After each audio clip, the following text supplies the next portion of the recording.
کون ہے وہ جادہ و منزل سے جو آگاہ ہے؟ تیرگی میں ایک نوا میری چرغ راہ ہے، غر کے دریا سب ہوئے ہیں تفلک و برنا و پیر، جان کو ساحل پر بچا کر لایا ایک مرد فقیر، فاش اسرار جہاں بے کرا کرتا ہوں میں، ہجر میں نالے کنا ہوں وصل سے ڈرتا ہوں میں، وصل اگر شوق سفر کا خاتمہ ہے الحذر،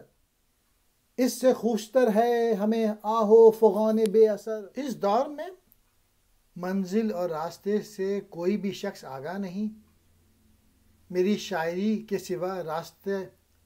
کا کوئی اور چراغ نہیں، جوان اور بوڑھے سب چھوٹے بڑے غفلت کے سمندر میں غرق ہیں، صرف ایک مرد فقیر یعنی علامہ اقبال جان بچا کر ساحل تک پہنچا ہے، یعنی پوری قوم بری طرح غفلت کا شکار ہے۔ میں زندہ رود علامہ اقبال نے اس حریم یعنی کائنات کے غفلت کے مکان کے پردے ہٹا دیے، میں وصل سے ڈرتا ہوں جبکہ ہجر میں آہوزاری کرتا ہوں، یعنی اکیلے میں وہ آہوزاری کرتے ہیں۔ میسج یہ ہے کہ علامہ اقبال